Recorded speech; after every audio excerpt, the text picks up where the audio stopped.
ওরে বাবা, এত সুখে যদি কৃষ্ণকে পাবার হতো সবাই কৃষ্ণকে পেয়ে যেত, কিন্তু না, শুনে না, এত সুখে কৃষ্ণ সেবা হয় না, হয় না, হয় না। তুমি ছোট ছিলে তো, আমি তোমায় আদেশ দিচ্ছি, তুমি তোমার মাথার পাগড়ি খুলে ফেলো। গুরুদেব, আমি আপনাকে একটা কথা বলে রাখি, এই পাগড়ি আপনি খুলতে বললেন না। গুরুদেব আদেশ দিচ্ছে, তোকে আমি তোমায় আদেশ দিচ্ছি, তুমি মাথার পাগড়ি খুলে ফেলো। আমি তোমায় বলছি তুমি মাথায় পাগড়ি খুলে ফেলো না। ছোট্ট দুঃখী বলে বলে চিন্তা করলে আমি যদি পাগড়ি খুলে দিই, আমার মাথায় যদি ভয়ঙ্কর ঘা গুরুদেব লিখতে পারে, তাহলে আমায় তো কৃষ্ণ সেবা আর জন্ম জগতে দেবে না। ছোট্ট দুঃখী গুরুদেবের চরণে আশা রেখে পড়লো। দুঃখী, দুঃখী, আমি বলছি তুমি পাগড়ি খুলে ফেলো।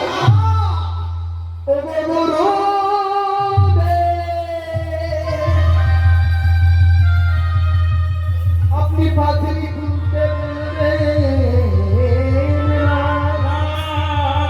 এই পাগড়ি খুলতে বলবেন না। তবে রে তুমি যদি না করো আমি খুলে দিচ্ছি। আমি যেই জোর করে ধমক দিয়ে টেনেছে, অমনি ওই পাগড়ির ভাষা লেগে দুঃখীর মাথার ঘাটা ফেটে গিয়ে ও গুরু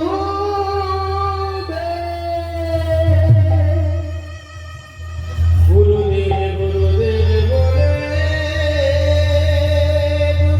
আছাড় খেয়ে পড়ল দুঃখী গুরুদেবের চরণে। গুরুদেবের চরণে আছাড় খেয়ে পড়ল দুঃখী।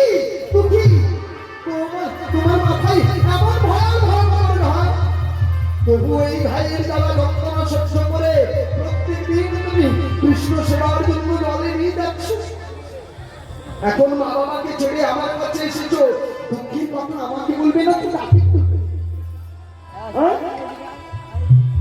দুঃখের কথা কাকে বলবে? আমাকে যদি না বলো কাকে বলবে? ও মা, ছোট্ট দুঃখী গুরুদেবের চরণ জড়িয়ে ধরে বলছে, গুরুদেব আপনি কৃপা করে আমায় কৃষ্ণ সেবা থেকে বঞ্চিত করবেন না। দুঃখী, কৃষ্ণ সেবা করবার জন্য তুমি চিকিৎসা পর্যন্ত করালে না। দুঃখী, এতদিন যে পরীক্ষার কথা তোমাকে বলেছিলাম, সেই পরীক্ষায় তুমি আজ উত্তীর্ণ হয়েছ। আজকে এই মুহূর্তে আমি তোমায় দীক্ষা দিয়ে দেব। আজকেই আমি তোমায়, যাও তুমি গঙ্গায় স্নান করে এসো। ছোট্ট দুঃখী গঙ্গায় স্নান করতে যাচ্ছেন। পবিত্র পাবনী গঙ্গে, পবিত্র পাবনী গঙ্গে, পবিত্র পাবনী গঙ্গে, গঙ্গে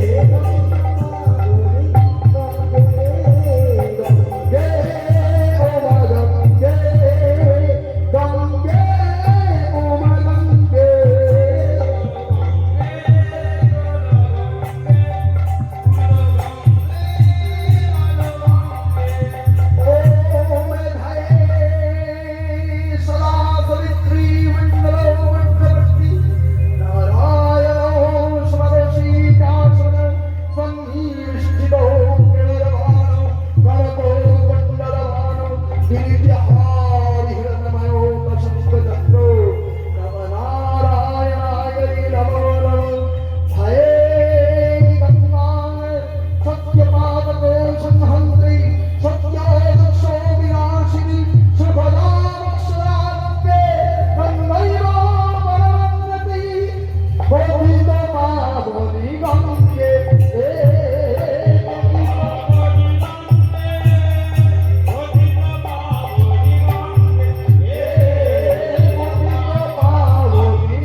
সেই পতিত পাবনী গঙ্গায়